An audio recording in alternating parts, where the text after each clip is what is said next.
Welcome to English Now Easy podcast, where learning is fun and easy.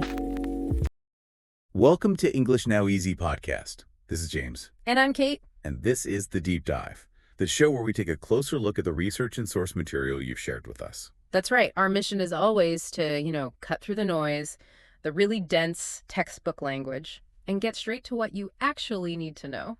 We act as your guides to help you understand not just the rules, but why those rules matter for how you communicate right now, today. Exactly. And today, we have a fascinating and, I think, an incredibly important topic.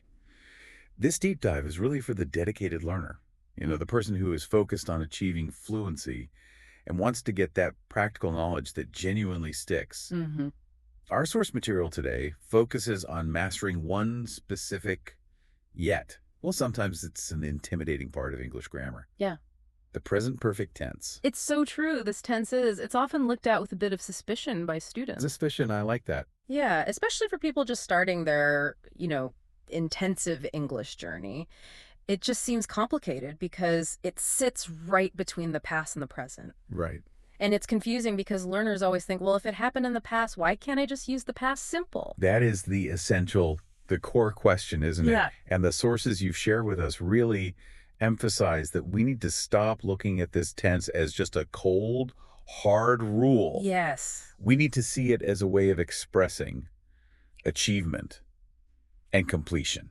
That's the story we want to build today. The present perfect is your linguistic badge of success. Precisely. And if we define the core concept right away, we can start to, reduce that fear. Yeah. Think of it this simply. This tense is not about your daily routines. That's the job of the present simple. Yeah. The present perfect is fundamentally about what you have successfully achieved or completed in a time frame that connects directly to this exact moment. Okay, let's unpack this slowly and deliberately. If I say I eat breakfast every morning, that's my routine, right? That's present simple. It's routine, yes. But if it's, say, 4 o'clock in the afternoon, and I want to tell you about the finished success of my morning, I can't use the routine tense for that anymore, can I? That's absolutely correct. You're now summarizing the finished state of affairs, and we're going to show you that the present perfect is actually really friendly and incredibly useful.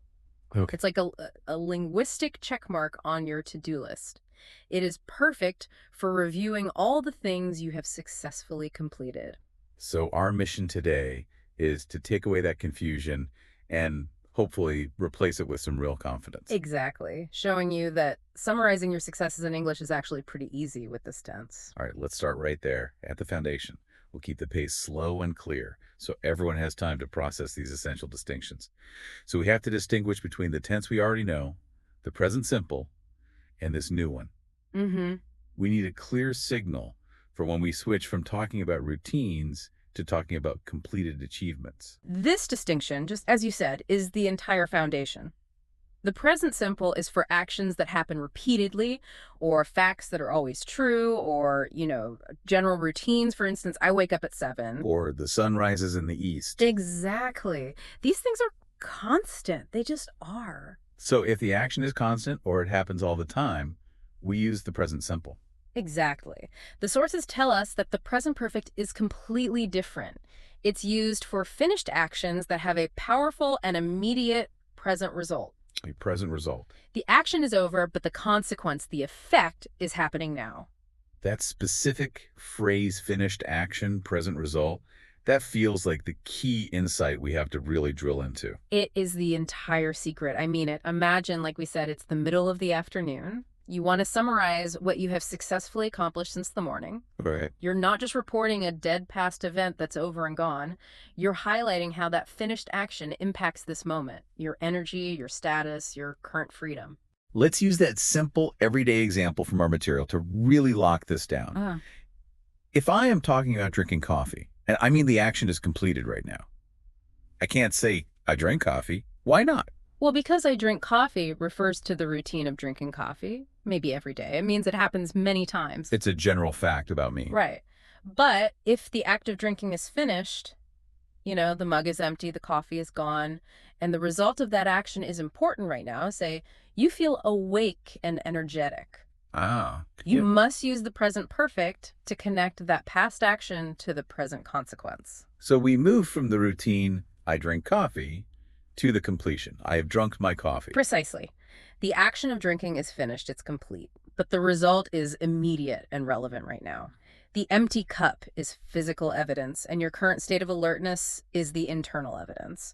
We're focused on the aftermath, the effect it has on this very moment. The power of this structure, then, is its result focus. Yeah. It lets the listener know immediately what my current status is. It moves the focus away from the specific time it happened and onto the concrete accomplishment. And this brings us back perfectly to that to-do list analogy. Right. Using the present perfect is the linguistic mechanism for conveying that feeling of success, that feeling of checking the box. When you finish a big task, like a huge school project or an important report for work, you don't really care that you finished it at 10:15 a.m. No, you just care that it's done. Exactly. You care that you can now proudly declare, I have done it. It signifies something completed, something achieved, and crucially, you are now free to move on to the next challenge right now. Okay, so this means if I successfully cleaned my room this morning, and the room is still tidy now, the result is the tidy room. Mm-hmm. So I wouldn't say I cleaned my room unless I wanted to specify the time. I would use the present perfect. I have cleaned my room, which means, hey, look at the result. It's ready and tidy now. That's the entire shift in perspective.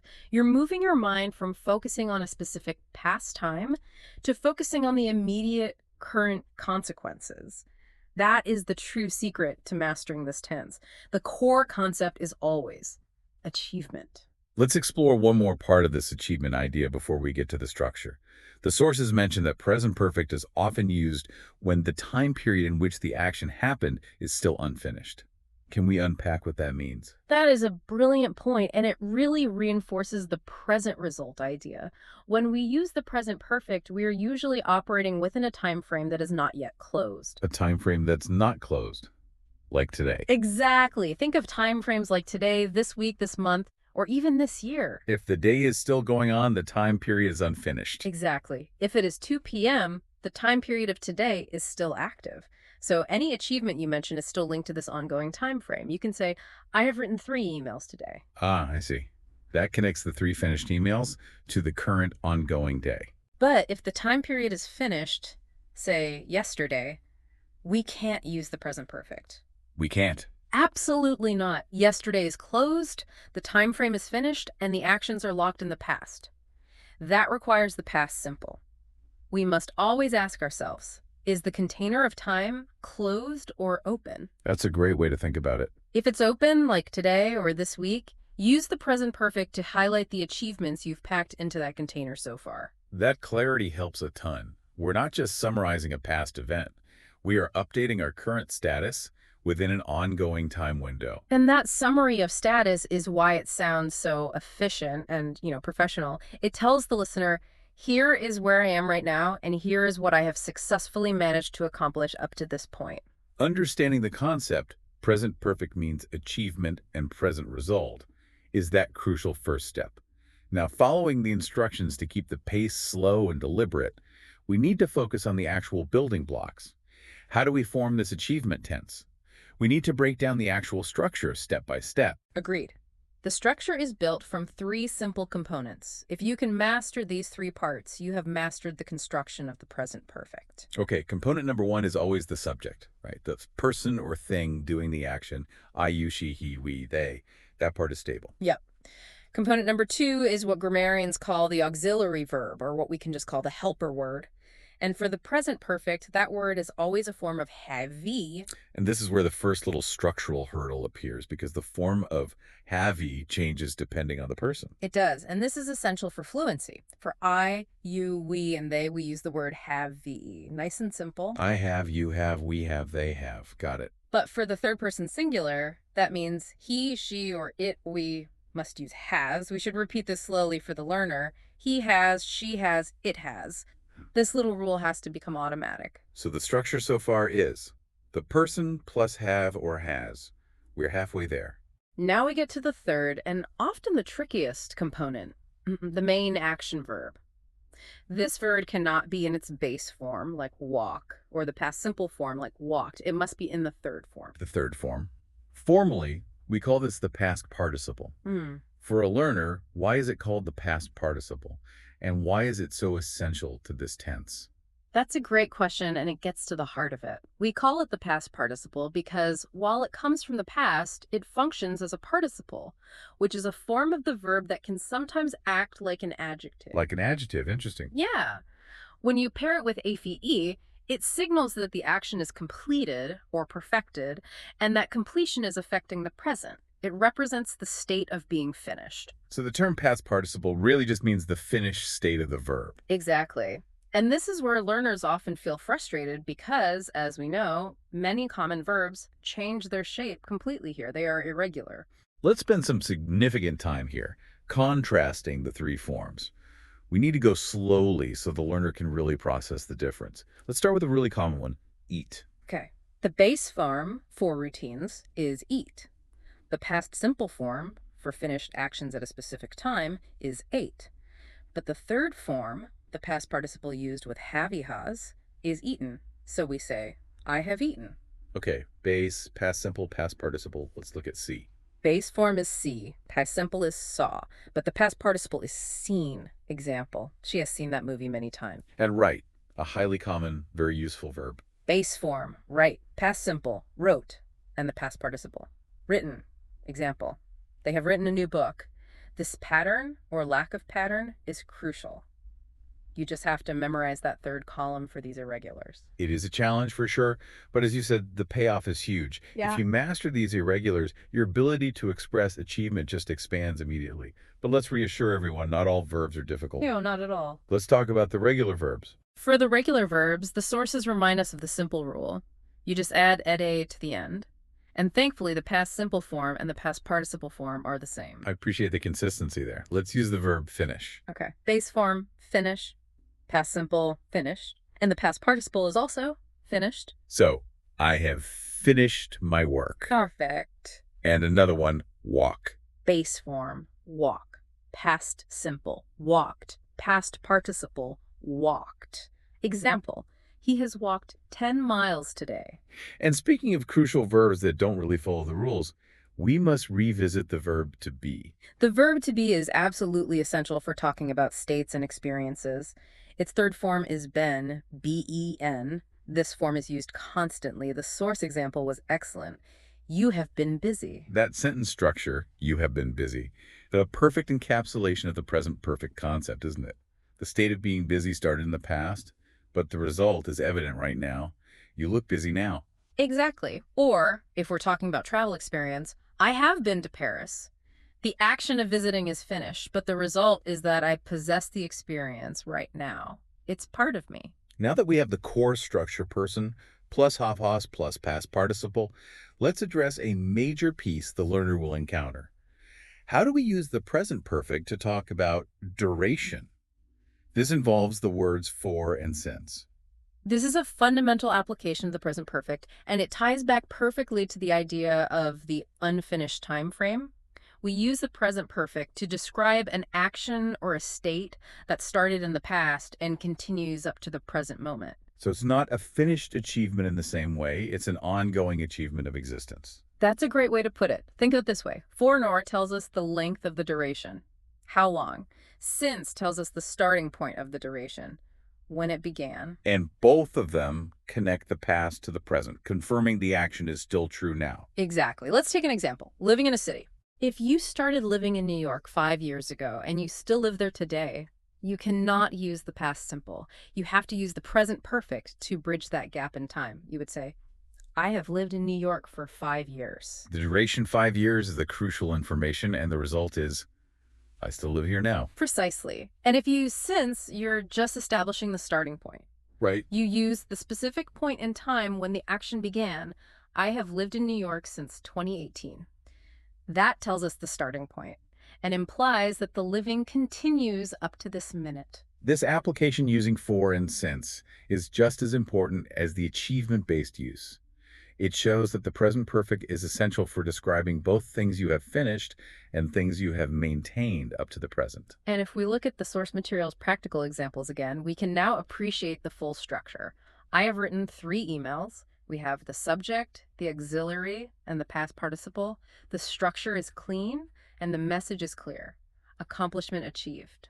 That consistent structure, despite the irregularity of some verbs, is what we have to focus on internalizing. Practice with the 3 forms of the most common irregular verbs will take you most of the way. Mm-hmm. Yeah. Okay, so we've established the concept of achievement and the 3-part skeleton of the structure: subject plus have-has plus past participle. Now we move to the next layer of complexity, which we can frame as tools for linguistic precision. We're talking about the little adverbs that make the meaning even sharper and more detailed. These adverbs are incredibly powerful. They add nuance to how the finished action relates to the present moment. Mastering their placement and meaning will immediately make your English sound more precise and, more natural. Let's dive deep into the first tool, JUST. J-U-S-T. The word JUST is specifically about immediacy. It signals that the action happened a very, very short time ago. The source material defines it simply as like 1 minute ago. So the action is still extremely fresh. The news could not be newer, and this tool requires specific placement in the sentence. Where does it sit? It's placed right in the middle, between the helper verb, have or has, and the main verb, the past participle. This is a fixed position you just have to remember. So if I was running an errand and have just returned to the office, I would announce my status by saying, I have just come back from the meeting. That's the perfect application. It tells everyone that the achievement of returning is the freshest news you have. Or, if you quickly finished a task, I have just sent the email.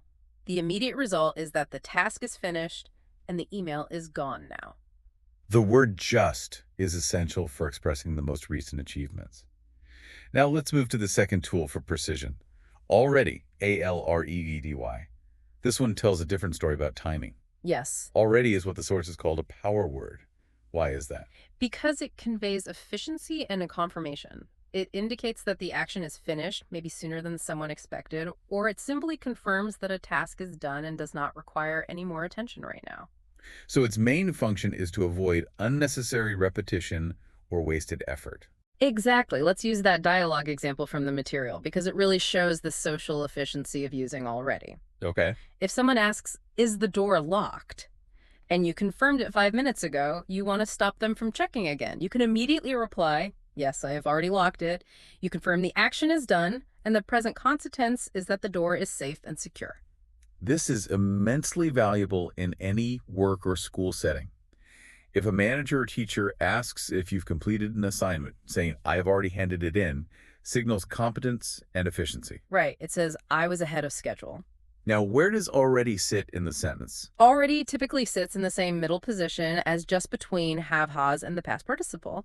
However, there's a little nuance to it when we use it in questions. Right. When we use already in a question, it often expresses surprise, doesn't it? Or it seeks confirmation that the action finished sooner than we thought. Exactly. For example, have you already finished the entire assignment?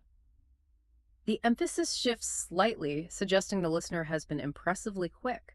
So whether in a statement or a question, already highlights a successful, perhaps rapid completion. So we have immediate completion with just and confirmation of prior completion with already. Now, what if the achievement is not yet complete? That brings us to our third and most specific tool, yet. Y-E-T. Yet is unique. It's used only in negatives and questions, and it implies a sense of anticipation or future intention. Anticipation. How does that word carry hope? Well, when you use yet in a negative sentence, it implies this achievement is currently missing, but I fully intend to accomplish it soon.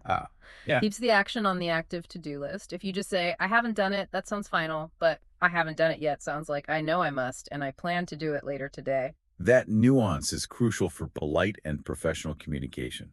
It shows responsibility. And structurally, yet is the easiest to place, because it almost always goes at the very end of the sentence. Let's use the source material example. The required trip to the supermarket. Okay. If I need groceries, but I'm tied up with our recording, I would say, I need to go to the store, but I haven't gone to the supermarket yet. Notice the negative structure, haven't gone. and the specific placement of yet at the very end. Right. And if we use it in a question, The function is the same, right? We are just checking on the progress of a task up to this exact moment. exactly. Have you finished your review yet? We are asking if the state of completion has been achieved or not.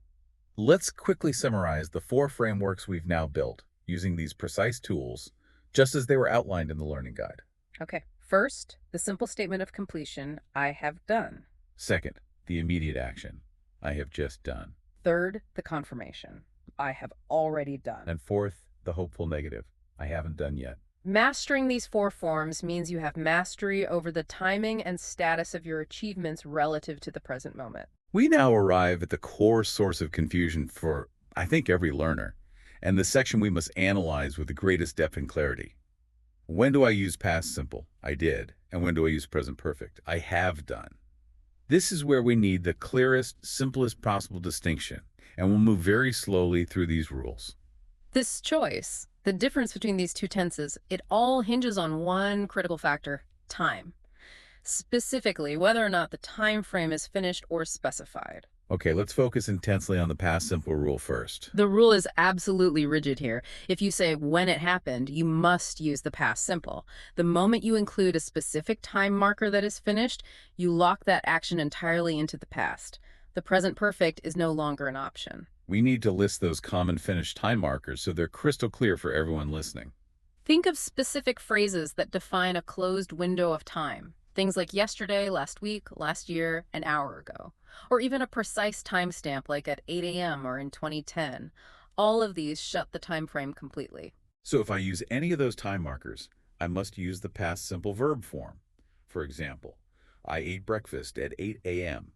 The action is finished, and the time is specific and finished. Exactly. Or if you say, I visited my grandmother last year. The action is finished, the time frame last year is closed. Past simple is required. Okay, now let's look at the second rule, the one that makes the present perfect necessary. This rule operates when we remove that specific time lock. Rule 2. If the specific time is not important, or if the time frame is today or now W, use the present perfect. So the moment that specific finished time disappears, the focus shifts entirely back to the present result or the ongoing experience. Exactly. If I simply say, I have eaten breakfast, the exact minute I ate the food is irrelevant. What's relevant is the result. I have energy, and I am not hungry now. The action is complete, and the effect is current. This is the simple choice the learner needs to make then. Is the when important? Past simple. Or is the result now important? Present perfect. And to really solidify this, let's go back to that critical, real-world example from the source material. The terrible situation of losing your keys. This is the perfect comparison between a past event and a present consequence. Okay, so if the action of losing the keys happened at a specific finished time, say 3 days ago, we use the past simple to tell that past story. You would say, I lost my keys 3 days ago. The specific time confines the event to the past. You're just recounting a finished story. It's over. But if you are standing at your apartment door right now, frantically searching your pockets, and the problem is actively preventing you from entering your home in the present moment, the emphasis is on the current crisis. That's when you declare the present consequence using the present perfect. Oh no, I have lost my keys. The specific time of the action is irrelevant. What matters is the immediate agonizing result. I don't have them now, and I cannot get inside. The loss is directly connected to your current situation. Exactly. This clarity of connection is what makes the present perfect so powerful. Yeah. It's the bridge between then and now, constantly updating the consequences of past actions. And we should probably spend a bit more time on that distinction regarding unfinished time frames. As we discussed, today is usually an unfinished time frame, making the present perfect necessary. Yes. So if I clean the sink at 10 a.m., but the day is still going, I should say, I have cleaned the sink today. Yes. But here is where we need to address a common learner confusion. Some native speakers might occasionally use the past simple for actions that happened early in the unfinished time frame. For instance, saying, I cleaned the sink this morning. Wait, if they specify this morning and it's now the afternoon, isn't that past simple? Yes, grammatically, they are defining this morning as a finished segment within the unfinished day. It can be a little confusing. It is. However, for the learner, sticking to the primary rule is the safest way to avoid mistakes. If the big time frame, today, this week, is still active, the present perfect is almost always the more correct and standard choice to emphasize the achievement within that open window. So the safe learner choice is, unless I'm mentioning yesterday or last week, I should stick with the present perfect for my achievements today. Absolutely. The moment you are focusing on your life experience or on what you have accomplished up until now, you are firmly in present perfect territory. Let's formalize one more major use of present perfect related to life experience, because it builds on this idea of unspecified time. Yes, this is often introduced with the words ever and never. The present perfect is the ideal tense for talking about achievements or failures experienced across your entire life, because your life is the ultimate unfinished time frame. Of course, it continues up to the present moment. So if I ask a question about your experience, I'm asking about your history up until now. Have you ever been to Japan? That question uses the present perfect because the time is completely unspecified. I'm not asking when you went, but if the experience is currently part of your life's history. And the negative answer uses never to deny that experience across the whole life timeline. No, I have never been to Japan. This is a classic example. The present perfect expresses my current status. My current status is that I have zero experience visiting Japan. That lack of experience is a consequence that affects the now. The slow comparison of these two tenses, focusing on that simple distinction of whether or not the specific time is finished or mentioned, that really is the essential shortcut to mastering this. You're turning a complicated grammar rule into a simple, logical choice about relevance. Is the when important or is the now important? That should be the learner's guiding question. Okay, we have completed the deep dive into the concept, the structure, the time adverbs, and that critical distinction between past simple and present perfect. We must now shift focus entirely to immediate utility. How can our listener take all this robust knowledge and use it right away to sound more competent and confident? Well, the most immediate and useful application is for summarizing status. Your day, your week, your project progress, both professionally and personally. Because the present perfect focuses on results and achievements, it's ideal for providing quick, comprehensive updates. Let's build a scenario. The listener is coming home from school or work, and a family member asks, "How was your day?" Instead of a vague answer like, "Good," they can use the present perfect for an accomplished summary. They can use a short burst of present perfect statements to sound successful and in control. They might say something like, "It was productive. I have finished my report. I have had a good meeting, and I have just arrived home." That sounds extremely capable. It conveys a clear sense of a successful wrap-up. And notice that have had uses the past participle of to have, which is often a tricky, irregular verb for people. Yes. The three forms for to have are have, had. So I have had a good meeting. It's a finished achievement with a pleasant present result. The sources also point out that the present perfect is the perfect tool for starting engaging conversations. We kind of touched on this with the experience use of ever. Questions using the present perfect, specifically those focusing on experience or current status, are inherently inviting. You're checking to see if that achievement or experience is part of their active life history. So it invites the other person to share their achievements, their status, or their experiences up until the present moment. For example, instead of asking a past simple question like, "Did you see the news at 6 o'clock?" which specifies a time, Right. we ask, "Have you seen the news today?" This is checking if the information has reached the listener now. It's asking about their current level of awareness. Or, to continue our discussion on experience, have you ever tried this kind of coffee? That is asking if that specific flavor achievement is part of your palate's history. The key is that the present perfect focuses on the ongoing relevance. It's a very modern, practical tense that allows for constant updates and sharing of achievements. Once you start listening for those three key elements, have-has plus past participle plus a focus on the now, you will hear it constantly in everyday conversation. And finally, we have to return to encouragement, spoken slowly and clearly. Learning new grammatical structures, especially those tricky, irregular verbs, it can feel daunting. It can lead to hesitation. We must reinforce the most valuable lesson from the instructional guides: the immense value of practice and just overcoming that fear. The most effective way to internalize this is not by memorizing tables alone, but by committing to try and use it every single day. And crucially, Do not worry about making mistakes. That is the natural, essential part of the journey. The guide makes a beautiful point of this. Even if you accidentally use the wrong past participle, saying I have eat instead of I have eaten, people will still easily understand your intention. That's a good point. Communication is the goal, and mistakes are simply the steps we take on the path to fluency.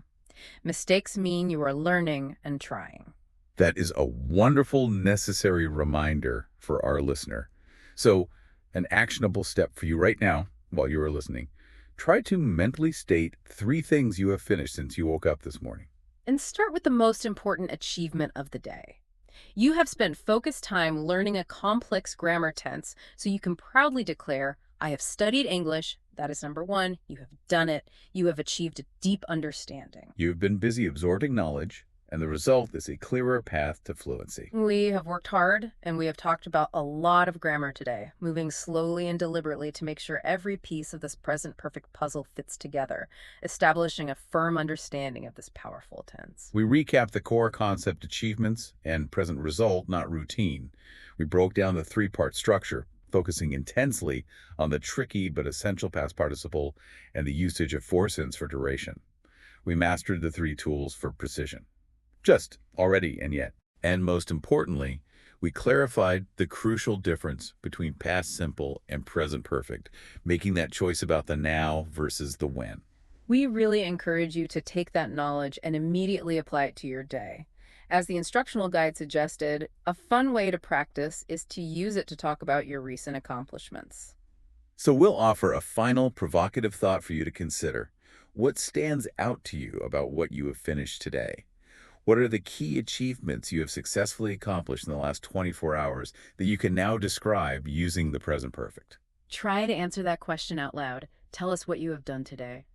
I've played soccer, I have cooked dinner, or I finished my homework. Practice makes permanent. Thank you for joining in till here. If you like and subscribe the channel, that would motivate us to do more of these deep explorations for you. Keep that commitment to learning strong. You are making incredible progress on your English journey. You are amazing. Keep going.